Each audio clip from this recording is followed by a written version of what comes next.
Olá, aqui estamos outra vez em nome do soberano Criador dos céus e da terra, o Senhor Jesus Cristo. Estamos dando prosseguimento à minha exposição, da minha tradução da primeira carta de Paulo aos Coríntios. Estamos agora no capítulo 2, versos 6. Eu vou ler 6 a 10 para começar. Contudo, proferimos sabedoria entre os maduros, mas não a sabedoria desta era, nem a dos governantes desta era, que estão sendo postos de lado. Antes, proferimos a sabedoria escondida de Deus, a que tinha sido mantida em segredo, a qual Deus preordenou antes das eras para a nossa glória, a qual nenhum dos governantes desta era chegou a conhecer, porque, se tivessem conhecido, não teriam crucificado o Senhor da glória. Todavia, como está escrito, coisas que nenhum olho já viu e nenhum ouvido já ouviu, e nenhum coração de homem já imaginou, tais coisas Deus já preparou para os que o amam. É a nós que Deus já as revelou pelo seu Espírito, porque o Espírito investiga todas as coisas, inclusive as profundezas de Deus. Agora, imediatamente, nós temos aqui um contraste. Quando Paulo estava evangelizando, ele evitava sabedoria humana, mas aqui você vê que ele proferimos sabedoria entre os maduros, quer dizer, discipulando alguém que já é de Jesus, aí é diferente. Aí nós usamos mesmo a sabedoria de Deus. Ensinar cristãos, certamente, temos que utilizar a sabedoria. Então essa diferença é importante. Veja bem, Paulo não estava promovendo ignorância e nem estupidez. Não era nem nada disso. Era uma questão de adequar a palavra ao auditório, a quem você está querendo alcançar, atingir. Agora, o que será que Paulo quis com essa última frase no capítulo 6, verso 6, falando ele dos governantes desta era que estão sendo postos de lado. Como assim? Postos de lado. E quando seria isso? Não sei. A resposta que eu dou é esta. Se o povo de Deus realmente funcionasse como sal e luz, você pode ver isso em Mateus capítulo 5, versos 13 e 14. Se o povo de Deus fizesse assim, poderiam transformar qualquer cultura. Poderíamos sim. Já aconteceu em casos isolados. Sim, onde o evangelho chegou, tomou conta, transformou a cultura, Isso acontece. Pode acontecer. Mas somente se o povo de Deus for realmente sal e luz. Outra sorte, lamento muito. Agora, verso 7, ele diz que ele profere sabedoria escondida. Alguma Bíblia talvez diga mistério. Só que na Bíblia um mistério não é uma coisa misteriosa. É algo escondido. É algo que ainda não foi revelado. Mas não é uma coisa misteriosa.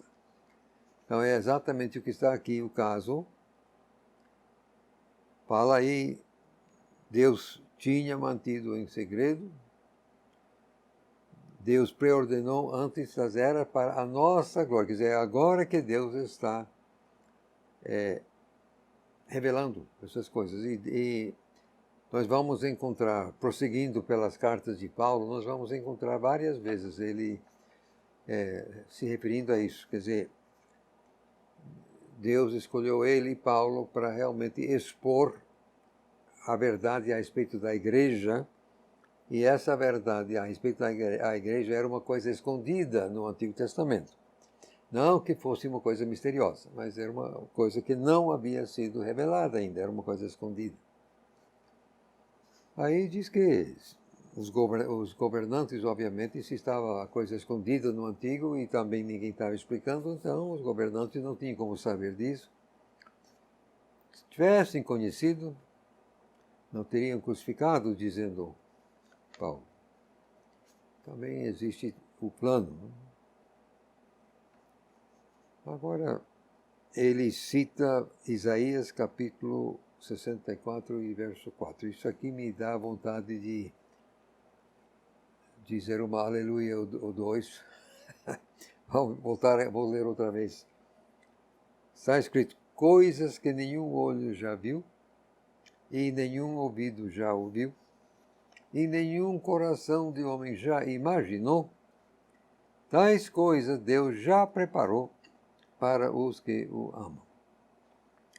Isso é maravilhoso, não? Isso é maravilhoso.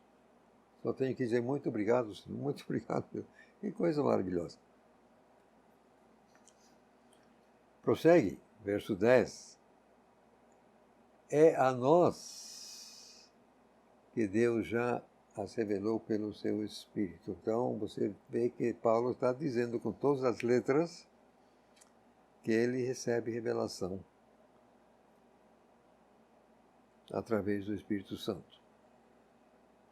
O Espírito Santo investiga as coisas profundas de Deus. Às vezes nos revela também. Prosseguindo, versos 11 a 13. Ora, quem entre os homens conhece as coisas de um homem, a não ser o espírito desse homem que nele existe? Da mesma forma, ninguém conhece as coisas de Deus, senão o Espírito de Deus. Nós não recebemos o Espírito do mundo, mas o Espírito,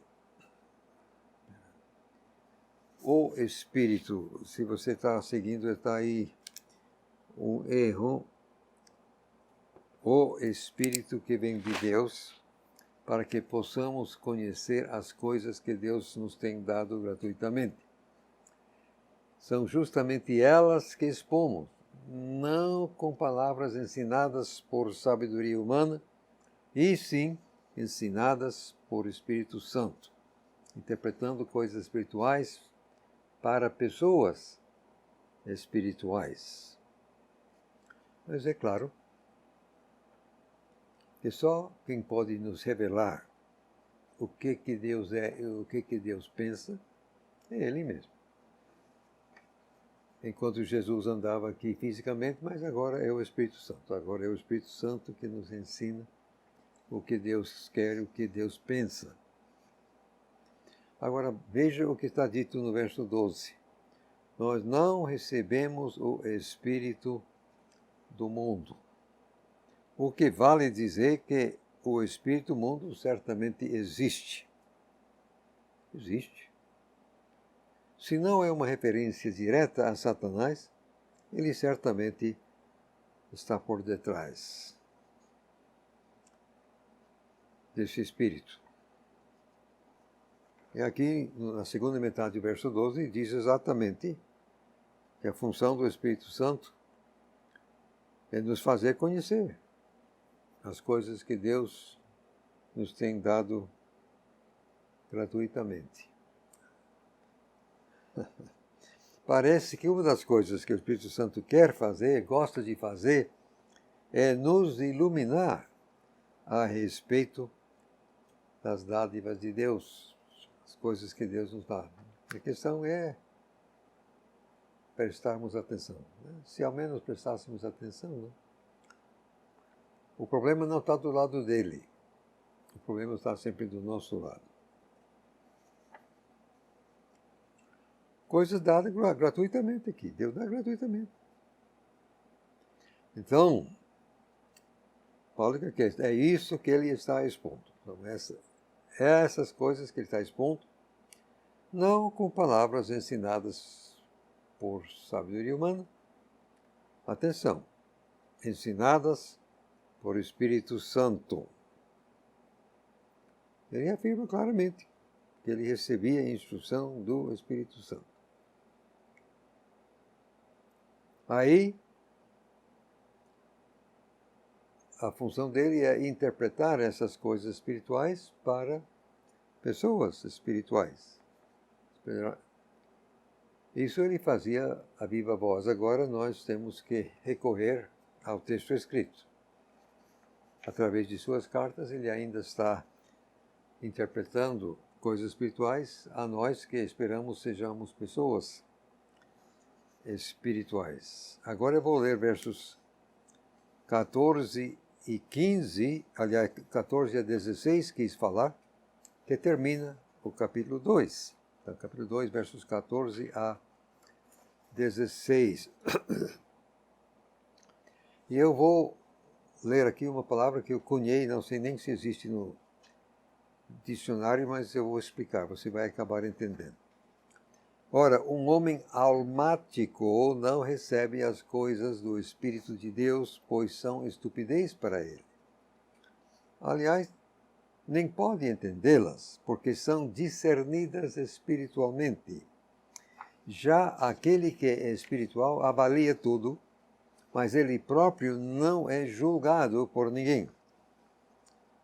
Pois, citando, quem já conheceu a mente do Senhor para poder instruí-lo? Fecha a citação.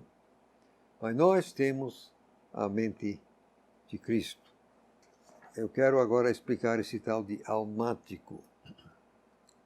É exatamente isso que o texto diz. Uma pessoa almática não pode entender coisas espirituais, o que soa como um defeito congênito. Ou não tem espírito,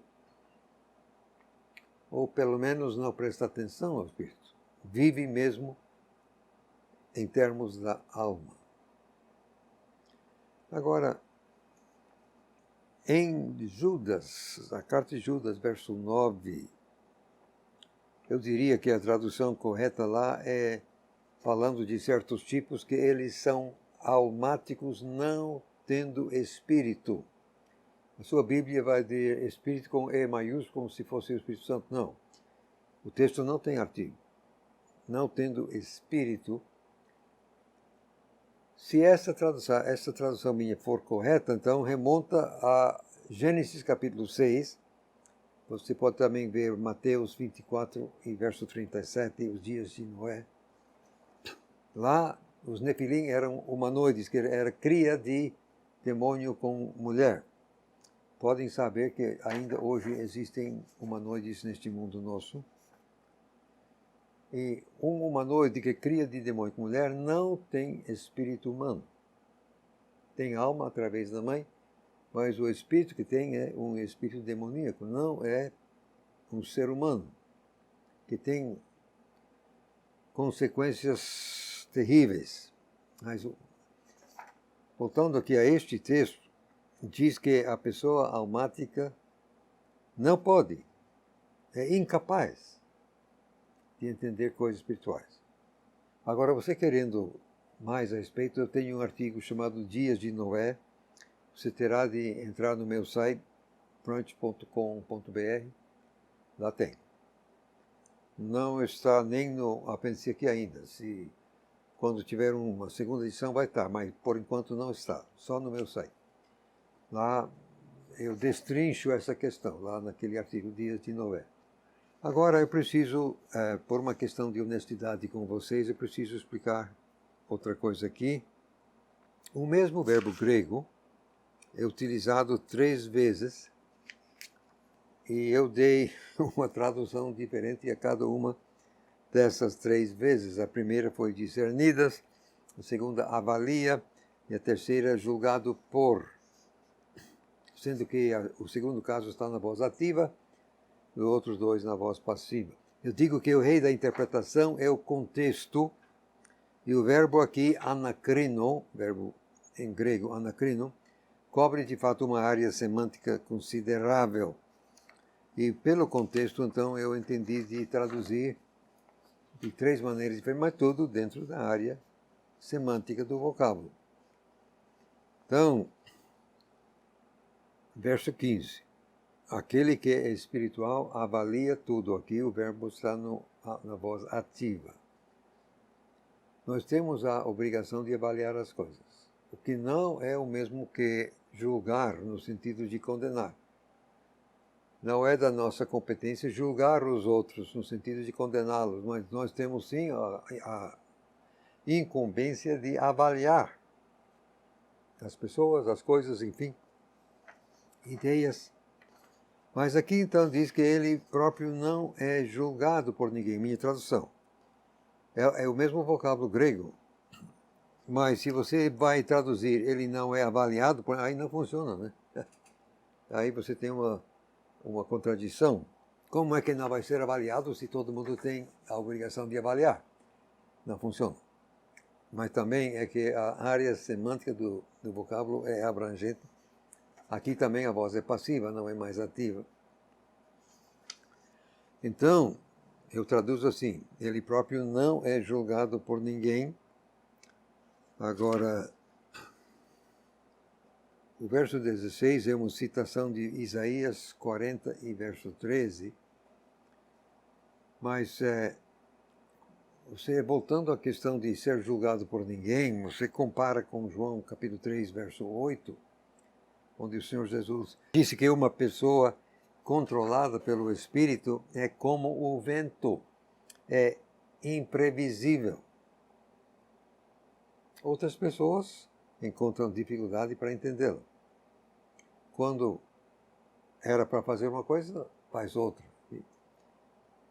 Então, uma pessoa que é guiada pelo Espírito Santo, que obedece, não vai ser julgado por ninguém, porque simplesmente não vai ficar dentro de uma caixa assim nítida. Agora, o verso 16 e o capítulo 2 termina com o dizer assim, nós temos a mente de Cristo. Ou pelo menos deveríamos ter, né?